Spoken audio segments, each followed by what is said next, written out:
Hi, Reginald, Trevor.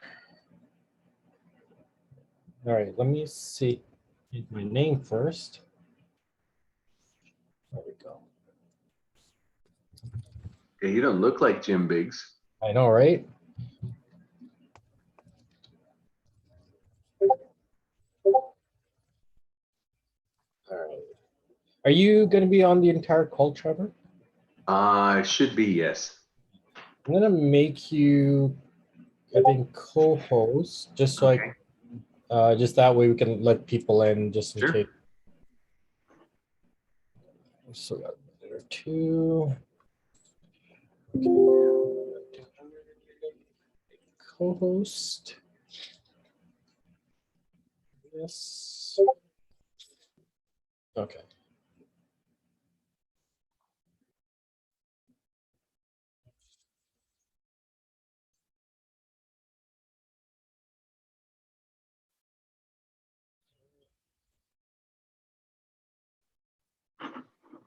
Real Jim Biggs.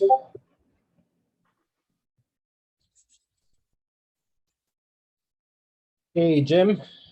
We got Derek here as well. Oh, can't hear you, Jim. You're on mute. Hey, Derek, how are you? Hey guys, what's going on? It's great to see you again. You too, you too. Are you really in nature? No, you're not. That's a virtual No, background. I am out in nature, but I'm not where that picture was taken. That's taken on one of my walks outside my house in Hawaii. I love it. I love it. That's awesome. It's beautiful. It's a beautiful picture. Where are you? Well, I am in Portugal. I'm in just outside of Lisbon right now. Fantastic. How long have you been Yeah. there? We've been here for about a week and a half. We have another 4 weeks here. And then after this, we're off to Greece. And then after that, we'll be in England and Dublin for a while. And then we're going on a Norwegian cruise for 2 weeks. And then it's Iceland. So we've got all these plans going all the way out to August. We're just super excited about it all. That is fantastic. I'm gonna have to have a very long talk with you when this is all over. Get that Yes. itinerary and see how in the world you did it. Oh man, it's fantastic, and we would love to be able to collaborate there because it's so much fun, and we never thought we'd be able to do something like this, but it's incredible. Life is good. I think we're going to learn part of that secret today. Oh, that would be wonderful. That would be wonderful. Yeah. Hey, I want to apologize before you guys get started. I'm going to have to mute myself and go off camera. I'm in a closing today, and so, but I did not want to miss this. So. Okay, thank you. All right. All right, it's 2:02. I'm sure we're still going to have more people come in here, but I think, Derek, just to be respectful of your time as well, and I know you have a lot to share, let's get started with this, and I'll let people in as they come in. You should be able to share and everything. I made you co-host. We've had this conversation already, but I'm super excited to share this with everyone else. Honestly, if you guys implement even 1/10 of the that Derek's going to share today, you guys are going to absolutely turn your business. It's going to be a game changer for your business. Yeah. Well, hey, first of all, thank you, Hamad, for allowing this to happen, and my fellow GOBers. It's good to see you guys again. I know I haven't been as active as I've wanted to on GOB, but I'm here for you guys. So please let me know if you have any questions on any of this.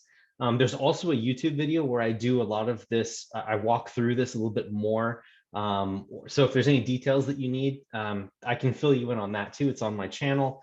But either way, I'm here to answer your questions and give you guys a brief overview of what it is that I'm doing right now to help streamline your efficiency. And there's 3 things that I mainly do that have just amplified my results in the last year or so, using all of my experience being a project manager, running 17 different multi-million-dollar projects on the construction side at one time, and keeping myself organized in a very quick-moving pace out in the Bay Area of California, that I have taken with me from that practice in the W2 world and brought it with me here in the real estate and investing world. So I want this to be very informal. So if you guys have any questions at all, please just jump in or raise your hand. I would love to be able to answer questions directly. So first thing I'm going to do is I'm going to open it up to everyone right now and ask, what is the number of unread emails in your inbox right now? Maybe just type that into the chat right now. I want to get a gauge of what it is that we're dealing with right now. Too many? Okay. Trevor's got none. Reginald, I think you may have set a record, buddy. 200, 100 plus. Okay, awesome. Cool. All right, well, so I want to show you guys a system that I've used, and I use Gmail, so I don't know how many of you guys are using Outlook, but I have the system with email where I'm basically being fully intentional with what I do on email. Instead of letting email drive me or basically say, oh my God, like the number is like going up, like it's counting up so high that I can't even tackle it anymore. I have a system that basically allows you to pre-decide what happens with email before it even gets to you, okay? And what you're doing is you're turning your email inbox into a task list. It's something that is used to help you. It's not something that is this giant monster that you have to like dread going into to check every day, right? And start reading your emails. Your relationship with your email inbox should be automated and smooth. It should be clean so that you have priority as to what happens first and what you need to see, and have your email inbox be a reference folder as well. So if you need to search for anything, it's there for you. So without further ado, what I'm going to do is I'm just going to share my screen with you guys and show you what I do right now. Okay. So as you guys can see, I'm using Gmail. So this is the client that I use. There's an analog component to this on Outlook that I'd be happy to work with you guys on. But here's how I have my inbox sorted. I have stars, right? Which tells me all the things that I need to respond to. I have an unread section, and then I've got everything else. The key to setting something up like this, right, is that anytime something comes in from Crexy, right, or from maybe CBRE, Kansas City, I have an automatic rule that comes in every time something from CBRE comes in. I label it as broker communication and I mark it as read. There's a reason that I do this. The reason this happens is if it comes in as marked unread and you don't have a priority set for it, it's going to have the same level of priority as everything else in your inbox, isn't it? So how are you going to find that versus something you actually need to respond to? Is this making sense?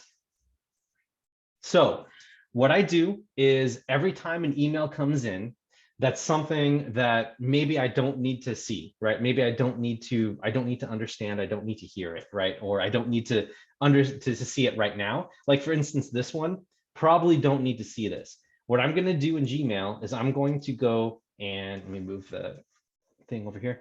I'm going to say filter messages like this. Okay. You can see right away that these are all emails that come from this email address, right? So anytime this email comes in, I'm going to create a filter. Okay. I'm going to have it automatically mark it as read, and I'm going to pick a label. And so whatever label you pick, you can do that. This happens to be advertising to me, so I'm just going to call it advertising. And I'm going to apply the filter to the 18 conversations that are already here in place. When I create this filter, I have now resolved this email coming from this particular person. Anytime the email comes in, it's going to be automatically marked as advertising, and now I don't have to worry about it anymore. I'm going to stop here. Are you guys, I know it sounds relatively simple and it doesn't seem like a lot, but you can see how if you set this up for every single list that's coming in, right? And it's going to take you an hour, right? To an hour or two to set this all up for every single unread email and every single, sender, or every rule that you want to set up. Can you see how compounding this over time is going to help you be more intentional about what email is going to look like to you? That's helpful. My question is, Gmail has this set up already where it comes in, as they come in, it will automatically filter into 3 categories. Only thing, it will be listed across the top. One says junk Promotions, promotions. Thank you. Yeah, yeah. yeah, You okay? So then social, you all already know that what I'm stuff, right? talking about. I Yeah. do. So can we, instead of us having to create starred, unread, everything else, could we already use what they're giving us, the 3 categories, and just filter it that way? You could, but is it useful to you? Is it useful at all? Because here's my question, right? Like, remember, your email inbox, you can use it as a reference point. If I wanted to go in, and look at all the advertising that someone had, or all the broker communication that anyone has ever sent me, I can click this label right here, and boom, this is everything that everyone's sent me. That's broker communication. Or if it's something that has to do with investors, right? Like, these are one-on-one investor conversations that I've been having. Or if it's podcast related, it's this, right? Or if it's scheduling related or virtual professionals related, I have all of these granularity to be able to tap into what it is that's here. Okay. Now, one more distinction that I want to make to you guys is why we do these filterings and why we just don't delete everything is because you want to be able to search for stuff in the future. Because remember, we had that email from Brandon Hall right here, right? Like, if there was a question that you had, you can use your email inbox as like a Google machine, right? A personalized Google machine where you can be like, hey, I want to search through, and I think I need some tax strategies, or I need some help with 1031 exchanges. What do I have available in my resources to tap into that? You can type in 1031 exchange here, right, into the search bar, and you'll have access to any email that's mentioned 1031, right? This is kind of like a crude way of doing this, but you can also go and say, who in my Dream 100 or who in my broker communication list has talked about Kansas City, right? And then there you go. Or if you have a specific property in mind, maybe something that's already traded in the past, right? Then you can search for something if you have a long enough history in the system. Any other questions? Hopefully, Daryl, that makes sense, man. I don't know if that additional granularity is something for me that I felt was useful.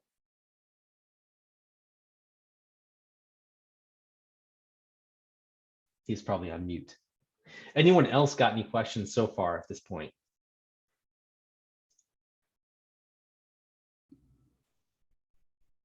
Hey, Derek. Yes, sir. Hey, yeah, thanks for this is awesome. And I started using Outlook and I kind of feel like I drifted away from Gmail. Do you just prefer the Gmail setup and feel better than Outlook? Yes. Gmail seems to be just a little bit more functional. It seems to be a little bit more slick in terms of being cloud-based. I know that Outlook is cloud-based, but with Outlook you have to go in and manually create rules, right? So the process is the same. It's just a little bit more cumbersome. Here, it's more intuitive, right? Where you click on something. Let me see if I can find like maybe this one right here. This is my wife. But I can filter messages like this, right? And these are all the emails that I've gotten from her. And as I create the filter, it's showing the emails that I'm about to categorize right here live. That doesn't happen in Outlook. They have a different system for this, but you can still set yourself up in a way that's similar to this. The philosophy is for you to use your email inbox like a task list. And let me get to the next point here. I want to help you guys out. For those who are using Gmail, the next thing is if you have an email that comes in from an investor or from a broker or for someone that you do want to respond to, and you want to get to it later, I have this set up here so that all you got to do is hit star to say, okay, that's something that I've got to do later. And what happens is it moves up here into the starred list. So now, every time I come to my email inbox, I'm looking at all the tasks that I need to do, that I need to respond to, or that I need to remember, right at the top. And as you complete these tasks, right, like as you finish doing these tasks, you unstar them and then they disappear.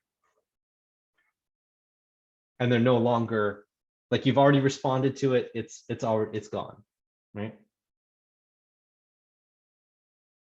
How is this resonating with you guys? Like, are you starting to see how this can maybe help you guys out with getting organized for who you need to respond to, being more intentional about what you need to read and what can be referenced as later, or just not read at all. Eric, I'm liking this for me because, like I said, by email, I got about, everything is in the junk, and then some of the important stuff I got to go check the junk sometime. And I use Outlook and Gmail, but my Gmail I used a lot. So I definitely like this setup. I'll take all the time to do this and Cool, get cool. organized like this. I will tell you, Reginald, I had one of my buddies, he and I hopped on a call and he had 5,000 emails. After about an hour and a half, he was down to like 200 of doing this, because you'll find that the same people send you the same thing over and over again. So when you make one rule, it's going to count like hundreds as read. That's what you'll find. So anyway, let me show you guys real quick, because this is recording right now, how to get this email inbox layout set up, right? To make it look like this. Because for those of you who are doing Gmail, I can guarantee you your Gmail doesn't look like this right now. So the way you do it is you go into the little gear icon over here, and you go into see all settings. And once you're in here, okay, you're going to want to go to inbox, the inbox here. And once you're under the inbox type, you're going to go to priority inbox first, right? You're going to select the inbox type for priority inbox. And then you're going to want starred as first. And you want to say up to 25 items, however much you want. You put unread here, and then you just put everything else as for. You just make this as empty. Of course, you can put important if you want to, but I felt that these important markers are just clutter, and it makes things more confusing than they need to be. I really appreciate Gmail trying to outthink and classify for us what's important and what's not important, but I like to star things myself so that if it's important enough, then I'll star it, and that'll be something that I can either respond to or star it, and then it comes up to the task list and something I can address later on, right? So I don't like to show the markers at all. Did I lose anyone here? Or are we all set? Okay. All right, so that is email, you guys.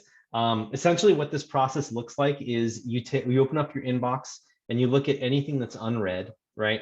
And when you find something that's unread, you open up the email and you do filter messages like this, and all those messages that you're about to handle, right? In the future, going forward, that's just like this, you're about to set up a rule for. When you create a filter, I do this with some of my people that I want to emulate. Like for instance, Hamad, he has a newsletter that comes out, and Hunter Thompson talks about the concept of Dream 100, which is the people that you want to emulate who are advertising or trying to, reach out to the same people that you are, or a similar audience. And what I do for Hamad's emails is I will apply the label Dream 100 Emulate, and I won't mark it as read because I want to actually see it come in and read it. But I will at least hit a label so that all I got to do is just read it, and it'll drop down below after I've taken a look at his email, right? If I'm really, really hardcore about like checking out Hamad's content, I can have it automatically starred so that once it comes in, it becomes a task item to do. Now, I just be careful, you guys, about doing something like this, because you don't want to have too many automatic rules that go to stars, because pretty soon you'll have a starred list that starts growing, and then you just lose sense of what's priority and what's not priority. So you want to be very, very, you're very protective of what you star. And I highly recommend you just don't star anything automatically, right? Just don't do it. Use the stars as just something you're going to need to respond to at some point, and you have to remember something. That's what that star is, okay? So in Hamad's case, I would apply this right here, and then I'm just going to create filter. And then even though this is my wife's, which obviously she is in my Dream 100, in just a second here, once you hit reload, it'll relabel all of these. So now you can see all of her emails pop up in my Dream 100 from her. Derek, how do you make sure that you keep things simple and like you said, Yep. I think you Yep, understand yep. the question. I do. Every time, every once in a while, there will be a new email that comes in unread that hasn't had a filter onto it yet. And it'll be really easy to tell because it'll come in as unread and it won't have like a label in front of it, which means it hasn't been processed yet or it hasn't been handled. So that's when you would, as soon as it comes in, right, like this one, poor Melanie, but as soon as this comes in, you would filter a message, right? And then you just create the filter because it's an unread email, right? There's no rule that has yet come in that would apply to that yet, if that makes sense. So it does take some ongoing maintenance, but man, you guys will be shocked with how little email you get once you set up all these rules. And imagine coming to your inbox, you guys, and only seeing emails that is meant to be for you to read, you know? Like it's such a simple concept, but it's really, really powerful. And just this concept alone will help save you hours in administrative work, trying to sift through what you need to do and where you need to go to find information that someone sent you before. Okay. So hopefully this is useful for you guys. No, that's great, Derek. I know one of my challenges is exactly that. When I, get up in the morning, start looking through emails, it's, what's relevant, what's not relevant, and manually sifting through that. So this is amazing. Yeah. I think it's great for anyone that does implement it. So appreciate you sharing this. Sure. So that's one half, you guys. So if you guys want more information about how that works for your email, that's one thing that I'm happy to sit down with you guys on a one-to-one basis, at least just for a couple of you guys, to talk a little bit more about actually doing this on your email inbox. So please just reach out to me on the Slack channel or through LinkedIn, whatever, and then we can do like a mini workshop with anyone who's interested, and we can just get your emails handled live, like right now. The other thing that I want to talk to you guys about is time management, right? Because this is just emails, but let's talk about your time. Maybe I'll start with you, Hamad, since you're the facilitator. What do you do in the middle of your day to kind of coordinate, to kind of like keep track of the time that you're using on your tasks versus your Calendly? Like, what do you do? How do you keep track of everything? I mean, at the end of the day, my main organizer is the Google Calendar.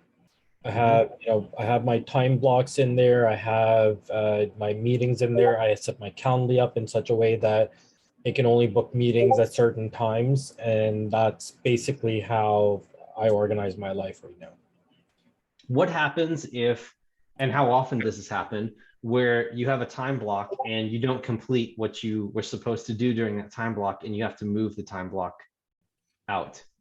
How often does that happen? I mean, it happens often. It's just a matter of trying to find wherever I have space to add it in. And usually it ends up being that I'll work at night after my kids and stuff go to sleep because I don't have anything scheduled during the night. So I'll probably stay up later than I planned on to get that done. Got it. Okay. All right. Who else has got any feedback? Like, what does it look like for you guys for your time? Like, do you do what Hamad does in using time blocks to manage what you need to do each day, or is it a routine, or do you have time management? I'm just curious where you guys are right now. Well, I've kind of, Derek, I've kind of just let my Gmail grow and grow, and it's just huge and unorganized. And then I have like 2 other calendars, and it's a little confusing. I stay on top of it for the most part, but I'm realizing I like the feel of Gmail the best. So I'm going to migrate actually everything and organize a little bit better with labels and kind of veer away from Outlook. Okay. So that's my thought on this. So you've changed my attitude. Got it. Well, I'm glad that I'm glad that I can, because this is a big deal. It doesn't get discussed very much, but it's a really important thing for us to be efficient and organized, right? As investors. So here's something I'm going to share with you guys, something that I do for time management, and you can take this or leave it, and then we can talk about VAs as well in the last 15-20 minutes or so, or if there's interest there, and how I manage working with them too. So I'm going to share my screen again. And as far as time goes, I also am a big calendar person, but I have a different approach than what you guys might think. So what I do is I have blocks of time that define what happens in my day. Okay. So this is my wife's calendar, so don't worry about that right now. But over here, you can see that I wake up at 6 to 8, and this is just me. Sometimes this happens, sometimes it doesn't. But my focus time always starts at 8 to 12. This focus time is time for me to just work on the things that I feel is important to my business. This flex time is also that, but it's also time where I open up my calendar. And because I'm in Europe, things are a little bit different right now. So a lot of my meetings are kind of lining up here to be more in the evening. But when I was in the United States, this is what I would recommend for you guys, is setting up your Calendly, or when you know that you'd be best tuned to talking with other people, and open yourself up for appointments just during sections of the day for either all day, like every single day, or for just certain days, right? So instead of having time blocks inside of here, right? Like instead of putting a time block down here and saying, I'm going to say work on email campaign like this, right?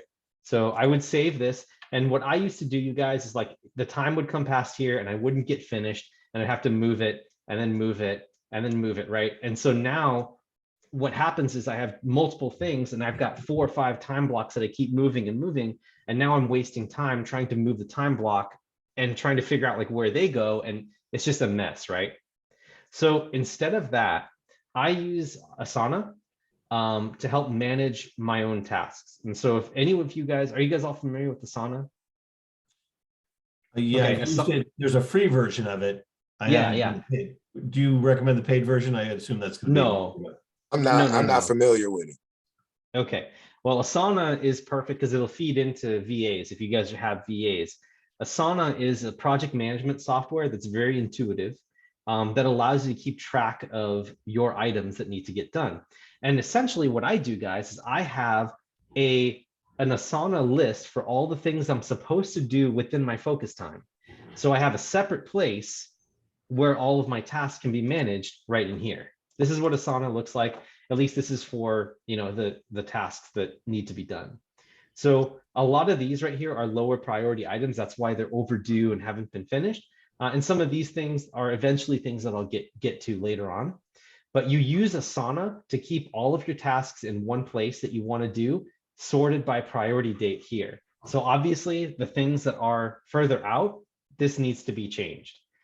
So obviously I haven't done, actually I did do this. So I'm going to mark that as complete. And then course video that hasn't gotten done. So I'm going to move that to this Saturday. And when it gets moved to this Saturday, what's cool about this is you can see when I created the task, when the due dates were changed, right? And if I have any notes, I can put notes here, and I can even loop in my assistant as well into it. I can even assign him, heck, to do the task, right? Due on a certain date. If I want to add additional things in here, like, plan course content, I can add subtasks in here. And so for those of you guys who are very much detail oriented and like to think through, you can go to town here or keep it really high level like this. But the point is that you have a place to put some of these items all the time, so that when they pop up in your head and you're traveling somewhere, you can just throw it right into Asana. They have a great mobile app where there's a big red button, a red plus button. When you open up Asana, you just type in the task and put a due date, and then it will remind you that you're overdue every single week or however long you set the notifications through your email.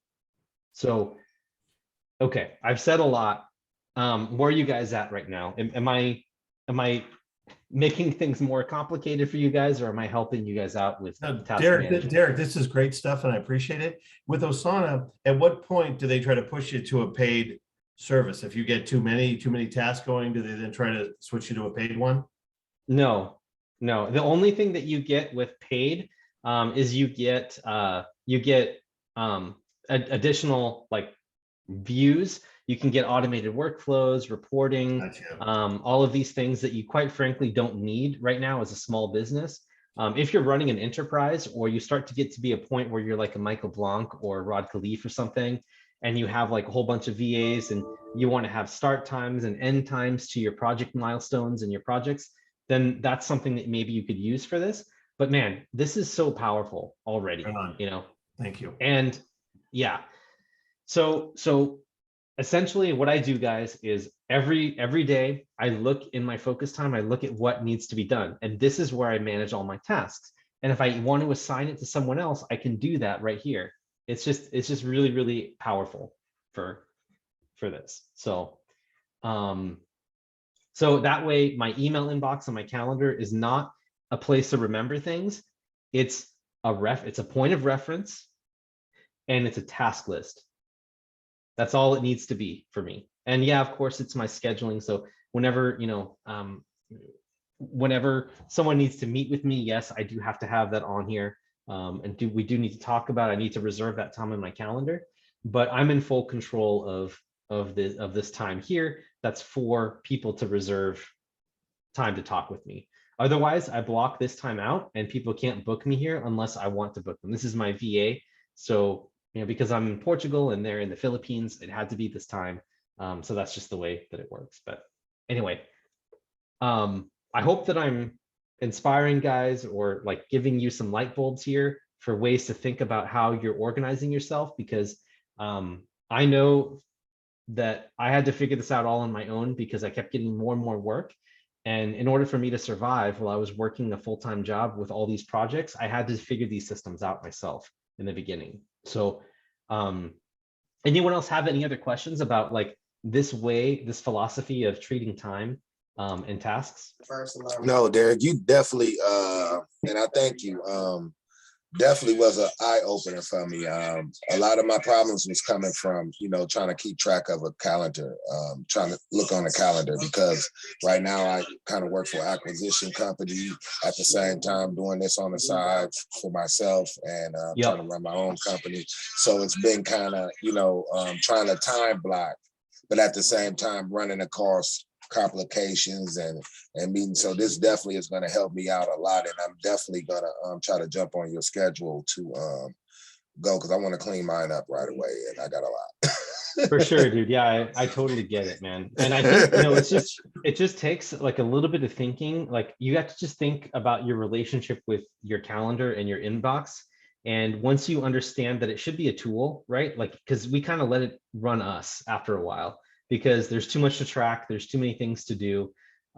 Having a single place where each of these tools has a purpose, and that's all they're there for, right? It's really beautiful to have that. You don't have to, you know, you don't have to think about like reaching over, like having your calendar be your task list. Like that's hard, right?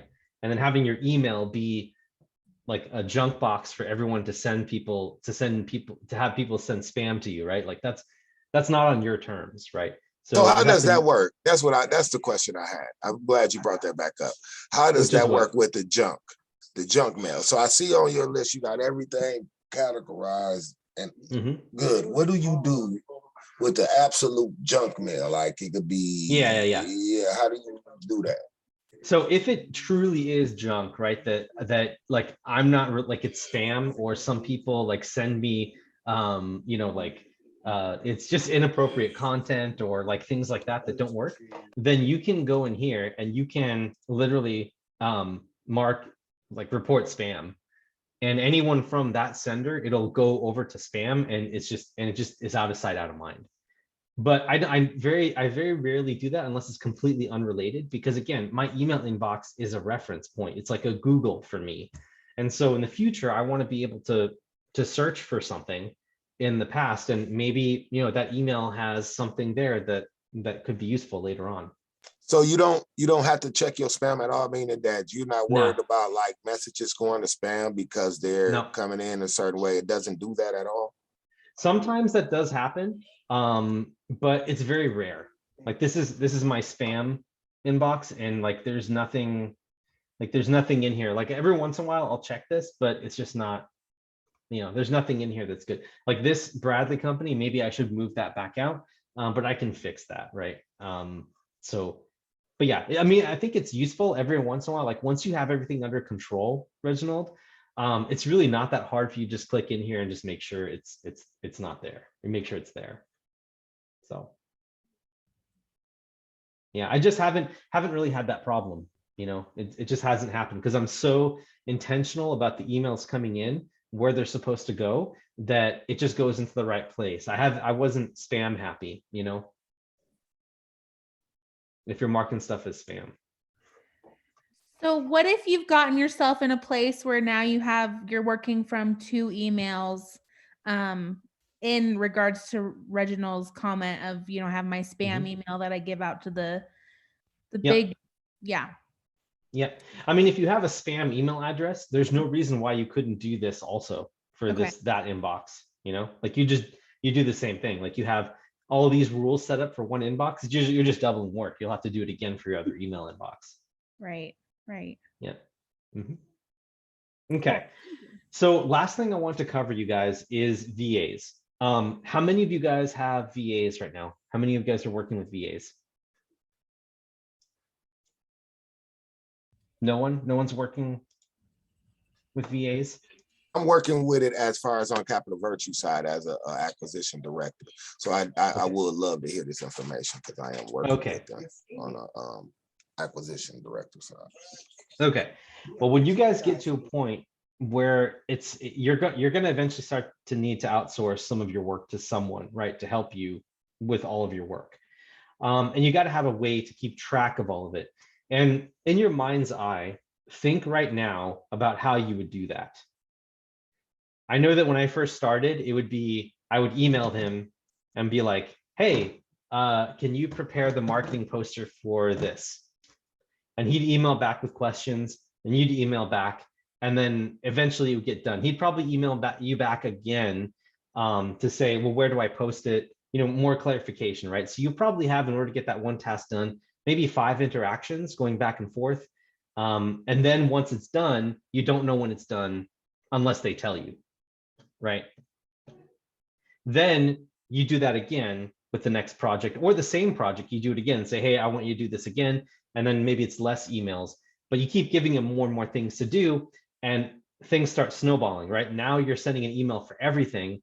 And now you have 20 conversations at the same time happening at the same time for 20 different projects, right?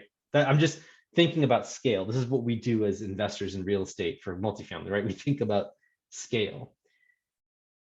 That is not sustainable, guys. Like you can't do that, you know, like that means that you're going to not want to take on new projects because of the frickin' administration of doing it, right?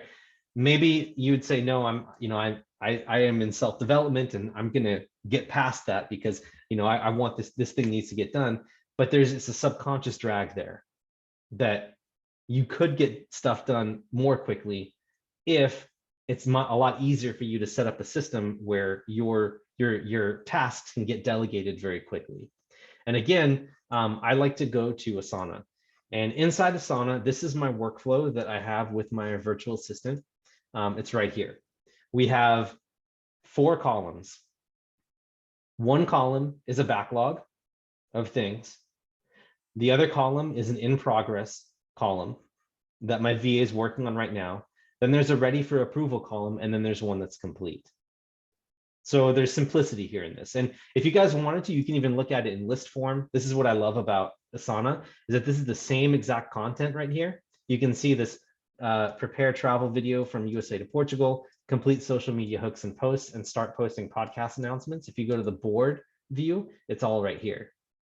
Same view, except one is a list, right, with different categories, and one is the board.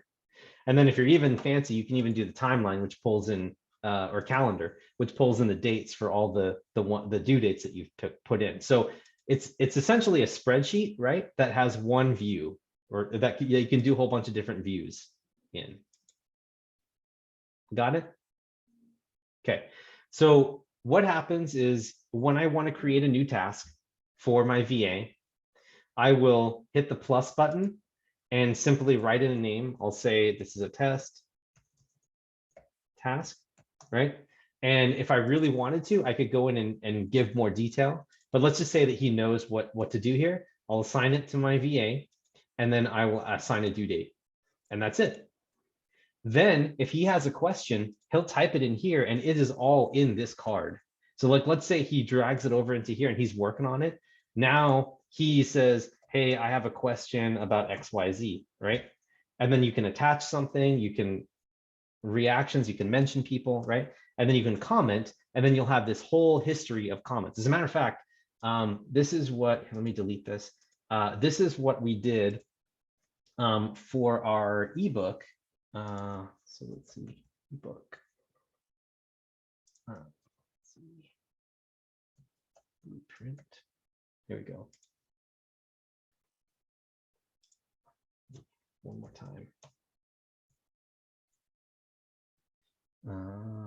This one.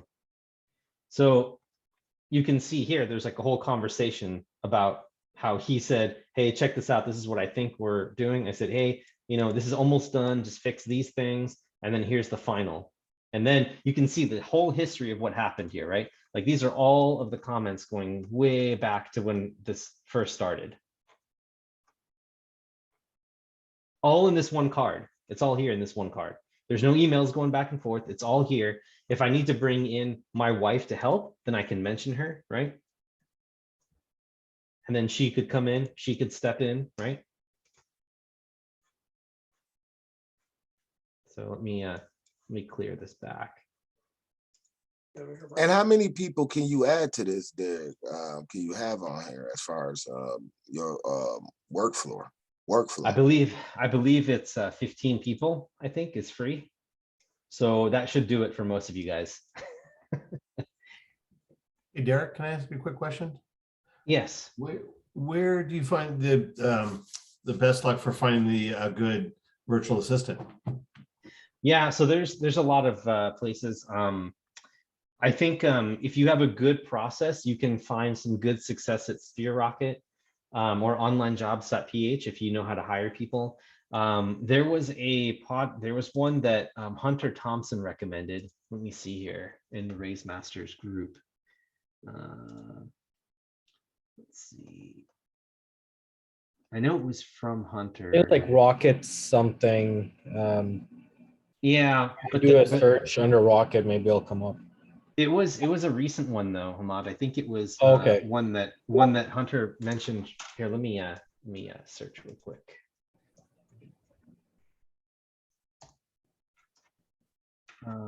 This one VA away. No. Shoot. Thanks, you guys, for trying to find this. Appreciate it. Yeah, let me see if I can.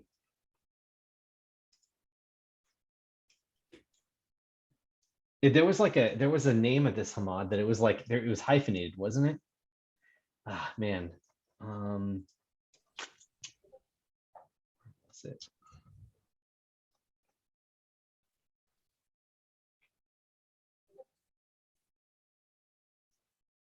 Yeah, I wish I knew the exact name of it, but there's probably a ton. You're right.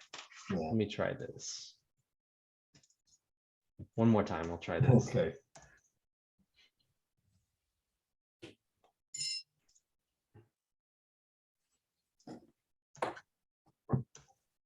I'm trying to look for it on my end as well. So if I. Yeah, shoot. I know it's in here somewhere, guys, and if I do find it, I will let you know. It's got to be under these service providers, Hamad. If you want to continue on, Derek, I'll try to keep looking for it. And okay. If I do find it, I'll share it with everyone at that point. Yeah. But what I did, guys, though, was I went to a white glove service and paid quite a bit more. Like mine was My Outdesk. He's the fellow GoBundance guy who runs this company. And they basically charge you $11 an hour, which is really high. And then they turn around and pay the VAs like $5 or $6. So it kind of sucks, but it's like like you just go to them, and then for every hour, like if they're not working and it doesn't work out, then you don't have to pay, right? Like you only pay for the hours that you work. And then they basically place someone that's exactly into the service that you need. And they have all kinds of different things. And I found my social media and marketing guy. And because of my systems, you guys, My VA is doing all of my podcast production.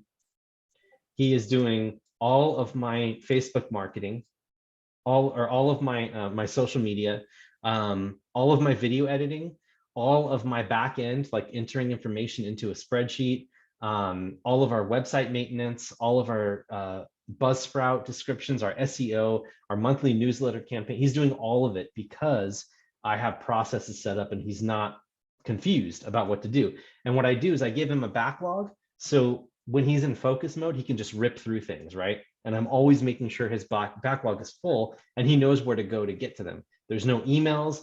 He's not looking and sorting for emails all the time. All of his work is in one place right here. So he knows what needs to be done. And I know what he's working on and what's ready to be approved and move forward on. Hey, there's a VA hub. That's not the one you're referring to. It might be. Yeah, VA hub might be the, yeah, it might be the one. Anyway, I'm sure that there's conversations about this in the GOB about VAs and who to use. But eventually you guys will get to a point where you'll need someone to help you with your social media outreach and your graphics and everything.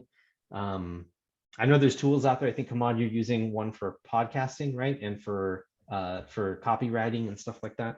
So there's tools out there you can leverage, but eventually you'll need a human being to help you. So that being said, you guys, the one last thing I'm going to give you, and then I'm just going to open up for any questions at all about setting this up, is for podcasts, right? Something that's repeatable and can be done over and over again. Like right now, we just recorded 2 podcasts today. One of them was with Yona Weiss. I have what's called SOPs, standard operating procedures. Okay. So inside of Asana right here, I have a task that's the actual video or the podcast, right? And you can see I have one from Jim Pfeiffer and then here from Emma Powell, right? And I have an SOP sheet of everything that is happening in my business. So if you go over here, like if you click this on how to edit videos, you go over here and it'll pop up, here's how you edit videos. The reason I have this is because if I need to add another VA, or if I need to swap out my VA, they don't need to be blowing up my phone and saying, how do I do this? How do I do that? I have my VA fill this all out for me. Basically build an SOP, right, of what he's doing, so that way when you move on or when he moves on or we get more people in to do his work because he's doing bigger stuff and more stuff, then there's a track of how to do things, right? And if you see here, I have an entire project based on, okay, here's how you do podcasts. Here's how you do media. This is our marketing. This is how you do acquisitions. And this is how you do asset management. It's all in one place. And you click here, right? And this tells you pretty much how to do everything from beginning to the end. And the cool thing is that inside the workflow, right? Inside of these individual tasks, I'm referring to the SOPs in Asana in a different workspace. And that way, all you got to do if they don't know what to do is they just click this and it goes straight to how you edit videos. The best part about it is that when I'm ready to get another podcast done, right? I go here and I say, because this one's already got all the steps in it, right? And it's assigned to him. This is the due date, right? All I got to do is say, guess what? I just recorded a new podcast today. Let's duplicate this task, let's call it, this is episode 112 with Yona Weiss. Create new task. And there's episode 112. Then I have to sign it to LAN, and then I have to give it a due date. Done. I happen to record 2 today, so let me do this again.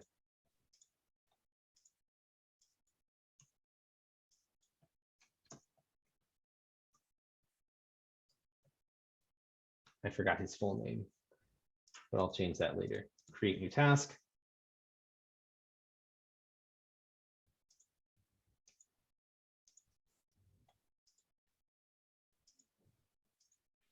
There we go. So now it's in his backlog. This is what he has to do. No emails going back and forth. If he needs help or we hire someone, he assigns it to someone else. And then that person can go through step by step on how to do it, which by the way, he did. right? I asked him to make this for us. Okay. All right.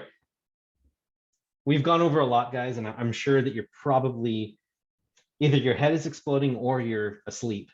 What what can I answer for you guys? Like, do you have any other feedback or anything that I can help you with here? I absolutely love it. Thank you so much, Derek.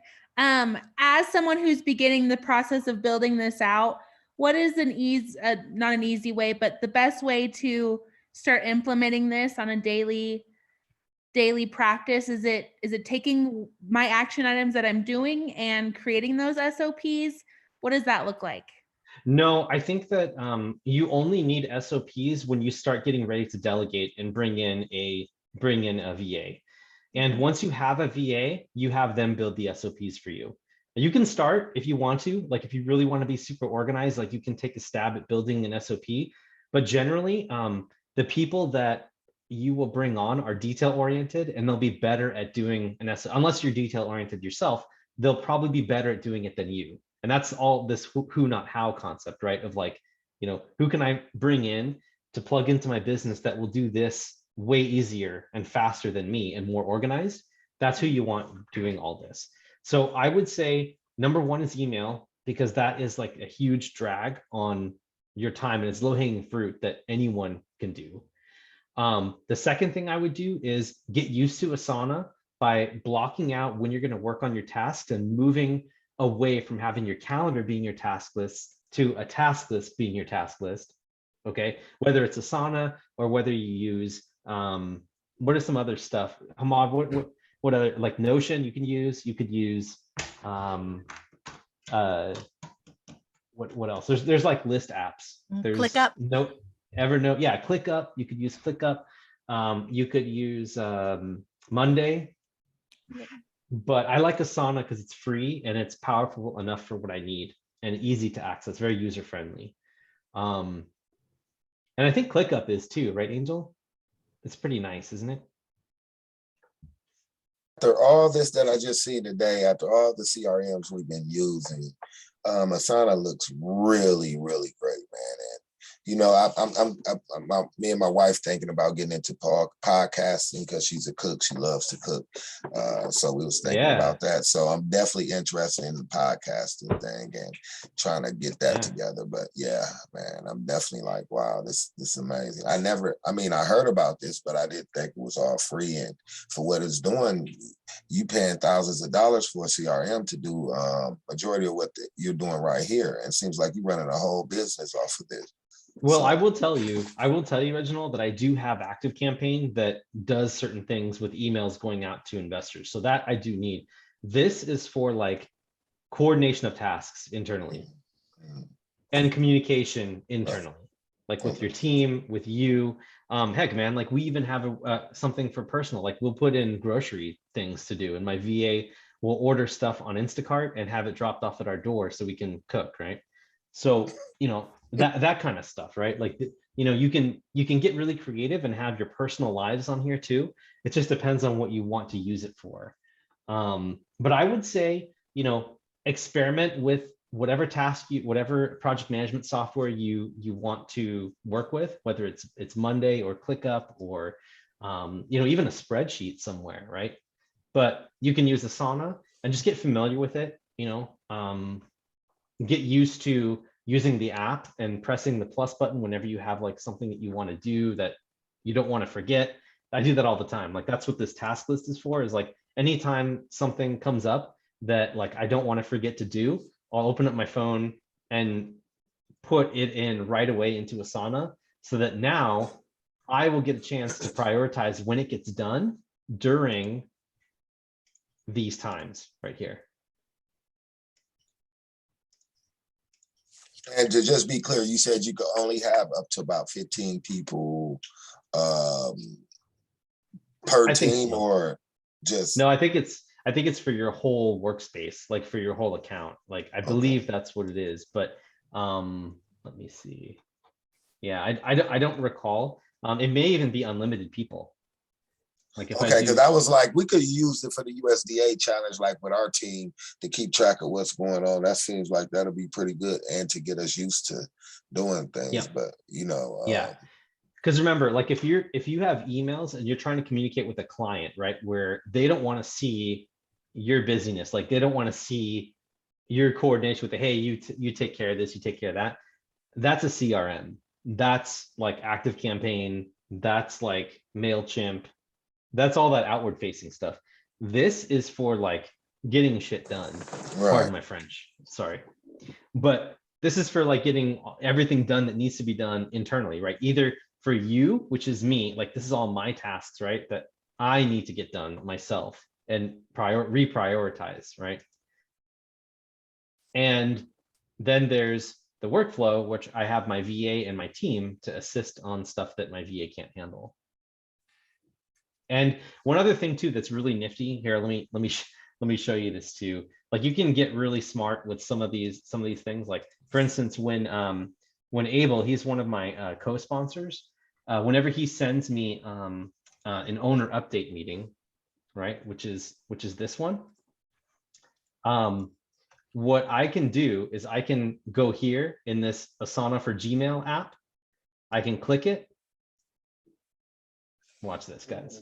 And then create new task, right? And I'll assign this one to Lan.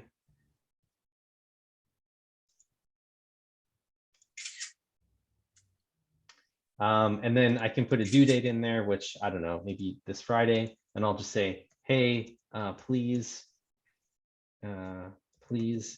take out the 5TCRE logos and put in our colors and branding and place in ActiveCampaign. Okay, so I do this, right? And then, so we'll go over here into Asana and I'll show you side by side what happens. So here's Asana, right? As soon as I hit create task, watch what happens. You should see a little thing pop up right here.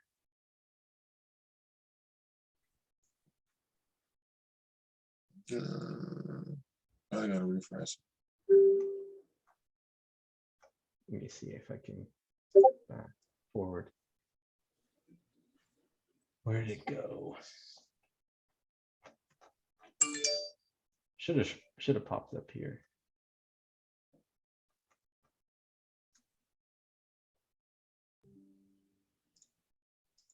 Something happened.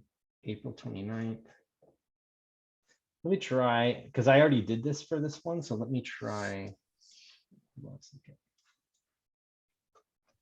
I would say, Derek, we just have a few minutes left, so maybe just have some, if anyone still has any questions, if you want. Yeah. If anyone has any questions. Eric, I have a quick question.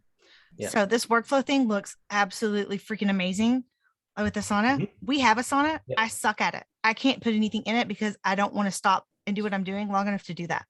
Can a VA like set up everything in Asana so that it's just done? Yes, they can. Okay. I don't see why not, right? Like you could have them set up a system if they're really good at doing stuff like this.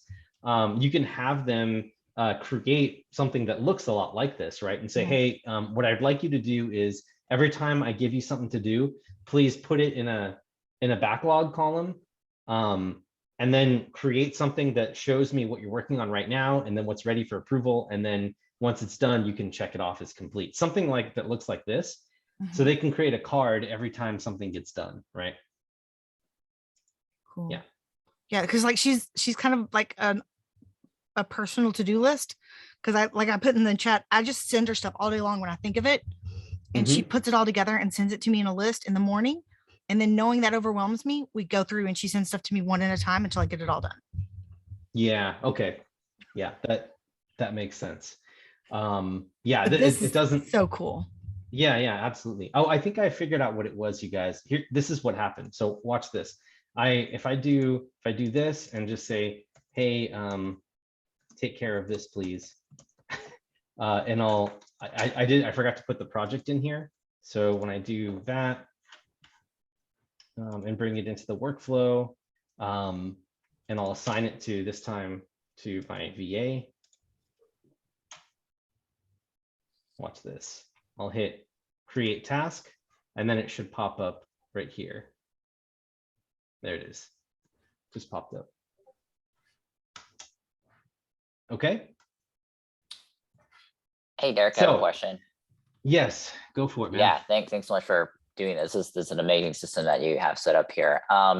Similar to Angel, so did you do all of these tasks of the marketing and set all that up first and then outsource it, or did you just get VAs to kind of run that from the get-go? Was there a better way to do it, to just like speed of getting it done? It was, I would say that it was kind of a combination where we were doing a little bit of both. I would say that like we had one task set up, which was like podcasting. We at least had like an outline of things that needed to be done for like an SOP, just so that way we had something to track and try out how it, like, to train my VA on first.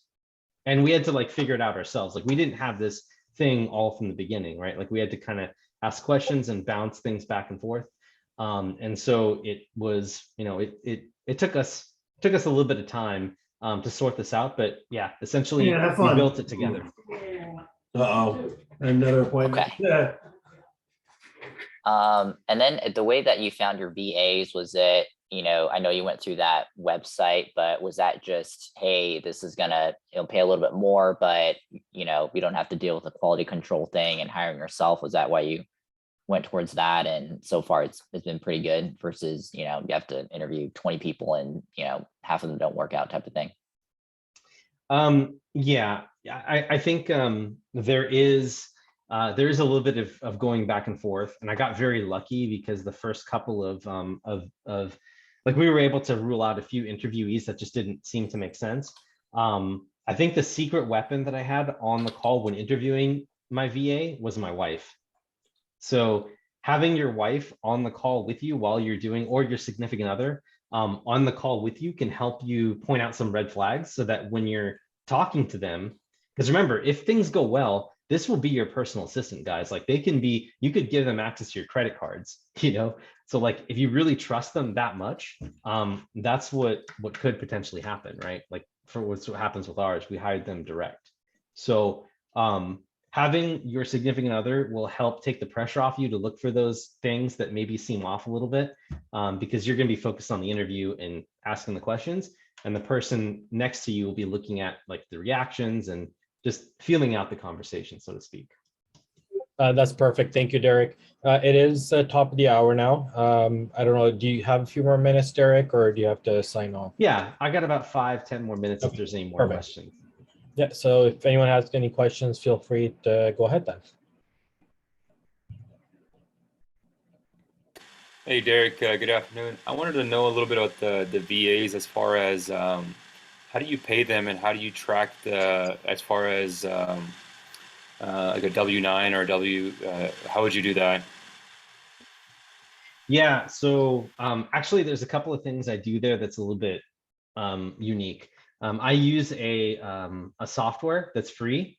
It's called Top Tracker, and essentially it allows you, it requires your VA to log into the software to basically start work, and so it keeps track of all the hours that they worked, and it takes snapshots of their screen every 30 minutes so that you can tell that they're engaged. You can see what they're working on. And you get to kind of see like how many hours they've worked every single day. And as far as W-9 reporting, I haven't had to worry about that yet, because when I was working with My Outdesk, like I was paying My Outdesk, and My Outdesk was handling all that. So we'll see how that works, but I'm sure we'll be able to figure it out with the help of my accountant. It doesn't seem to be that complicated. We have all the transactions that we've sent to them in terms of payment in our accounting systems, and then the Top Tracker will help keep track of everything as far as the hours go. But then I also have, if you guys don't mind, I also have an interesting system of setting up KPIs with the VA, which I can show you in just a second, in about 10 seconds here.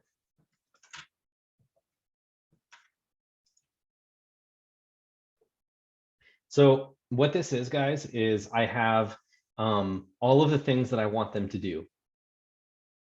Daily, weekly, monthly, whatever.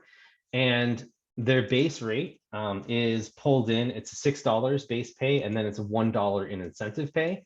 And as they complete things each week, their total amount goes up for the amount of hours worked. So as they hit their KPIs, I start paying them more. So this is how I kind of like track. And then I have a history of all the hours that they've worked before right here. So you can kind of see this. Maybe a little bit of overkill, but for me, it works to keep the VA incentivized. You don't need to have anything like this. It just works for us because he knows that like if he crushes it, then we'll give him an extra $1 an hour, which he really worked hard for. No, thank you so much. That did answer my question. I appreciate it. Yep, no problem.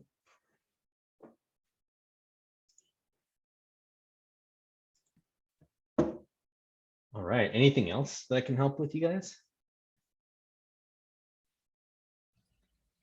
For your VA tasks, so what are like the main things that they really just help you out on versus other things that obviously you do that are, only you can do? Like, have you outsourced like just a ton of things? Yeah.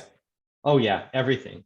So I basically got it to a point now where I put social media text in a box, and he creates the graphics and the call to actions and everything else, and he does the rest. So all I need to do for social media post is provide a date, provide a hook and some sort of text or something like that, and he'll generate graphics. That's basically it. So at this point, he's doing all the work. I'm doing all the creative work, like the content creation at this point. What I'll say is, there's a reason Derek's able to travel the world, and let his VAs do all the work for him. Yeah, like everything that we do is automated, guys. Like for instance, I don't know if we have time for this, but let me just show you guys one more thing. So here is our social media planner. Okay, these are all the things that we're posting each day. So on LinkedIn, we're doing this post. We have podcast announcements for that, and then on Instagram we're doing this and that. It's kind of like a Hootsuite. But Hootsuite is good from a point of view of like, okay, what are you going to post? And like, you can put that out on the calendar. But this is literally pulling in information from here. Let me give you guys an extra layer here. I think Hamad, you saw this, right? Yeah. Yeah. So what this is I use otter.ai, guys. And every time I do a podcast, I'm highlighting something that our guest says. For instance, we have this podcast today. And while we were in the conversation, here's Jonas. While we were inside the conversation, I said, I figured that these are some things that people could really use. So my VA goes in and takes these highlights and he drops it into this spreadsheet, right? With these guests. And what ends up happening is that one byte, that sound bit, becomes content. I can create a hook, a post, text from it, right? And then based on the media type and what category it wants to fall, like if I want to do spouses, I'm doing spouse content on Thursday. Then it's going to schedule it on Instagram on 5/5. If I do team members, right, instead, then it's going to change the order of this, right? Like this is going to become, like it's because it has to find the next available slot. So it'll be LinkedIn on 5/4, right? So I set this all up so that all my VA has to do, or all we have to do, is just type in what that content is talking about, what the inspiration is that inspired me, and generate the hook and the post text. And now we basically have daily content unique for every single platform. And we've got these call to actions that are automated. So every, like these are called, like, so we'll cycle through on Facebook page, we'll cycle through these 3 call to actions. So it doesn't seem like I'm saying the same call to action over and over again. That gets added to the post content, and all my VA has to do is basically lift this full post, right? And then drop it into Hootsuite with the graphics that he puts together. So everything in blue is editable and meant to be basically worked on by either me or my wife, because it's like the content, right? And then everything else is processed down to a point, even the scheduling of where this content goes is already preset, premeditated here based on these categories. And what Anyway, did you say you use that? What you Hootsuite is like how you schedule posts in advance. So like we're doing like we schedule all of the platforms. We'll schedule out like 1 or 2 months in advance, and then he'll take all this content, create the images and the movies and stuff like that, and he'll pre-schedule them on Hootsuite so that they're automatically posted each day. And as long as we stay a couple months ahead of schedule, we don't really have to do anything, right? Because all the content's created, it's just waiting for my VA to upload it into the calendar, and then it gets done. So what was the program that took the content and or to make it more specific, narrow it down? Was that you specifically? Oh, Otter, you mean? Yes, thank you. The transcription, the live transcription software? Yeah, Otter. Thank you. Mm-hmm. Yeah. I just wanted to say, Hamad, thank you for inviting me to this class. The class. Absolutely. Welcome. Everyone's welcome here. Yeah. Anyway, I am available if you guys want to do like, I don't know, Hamad, what you think, or maybe we can set something up separately on GOB, but we can do like a workshop one where we all just like, we try to do this live, like we'll do an abbreviated summary. And for those who've already attended, maybe we make it mandatory for people to watch this, and then, we can go from there. I'm not going to hold you to it, but I love the workshop idea. We could do some hot seats or something along those lines, maybe like a few hour session or something where we can go through one person's profile or two people's email or along those lines. And that way everyone can kind of follow along, do theirs at the same time. As long as we can definitely look into that. I'd also love to hear what other people are doing process wise, like, because I'm a huge process person, because man, like you guys see the stuff that we're doing with just one VA. It's like I have one VA doing the job of 2 or 3 right now. So, and it's because I have defined processes and automation. So we have 4 VAs working in my company, and you're right. SOPs. It comes down to SOPs, and we track our KPIs as well. But I love the energy that you gave. Yeah, cool. This is awesome. Thanks, Derek. Yeah, you're welcome. Yes, Yeah. I just want to add one thing. No, absolutely. Derek and I had a conversation on this. I'm kind of borderline starting to get in need of a VA at this point, but one thing I would say, if you're not at that stage yet, there are literally tools these days to help ease your life into anything that you're looking at doing. So Derek mentioned this thing about video editing. I'm using a tool. It's called invideo.io. Basically where that came from, I was looking for a VA for video editing. I couldn't find one that really fit my need because I was still having to do time stamping and everything. This tool, basically every video that I do, I already have a template. So I'll just go and throw the video in there. It'll automatically create the YouTube video for me now that I spent like a few hours the first time doing it. So things like those, like there's lots of tools out there that will make your life easier. Look for those. Derek shared a lot of tools with you today for time management. Always think about who, not how. Always be looking for how to simplify your life. There's always tools out there. There's always different ways to do it. Man, you said let's play. That's what it's called. Sorry, what's that for? You said let's play. You throw the video up in there and in video. In video. In video. Let me just throw it in the chat. And if any of you guys go check it out, there's what you can do is look online. There's a 50% off coupon there. You can actually get 50% off as soon as you sign up for it. So I paid like $75 for a full year for this, and it's the amount of work I'm utilizing it for is amazing. So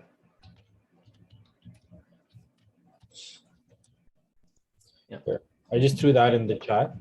But yeah, that's and the other thing, coming back to time management, just think about how much time you're spending every day just trying to get organized. So I would highly recommend you taking what Derek just talked about today and implementing it. It'll implement this shit immediately. Yeah. Oh, one question, Derek. I'm sorry. I'm cussing instead. I'm sorry, Derek. So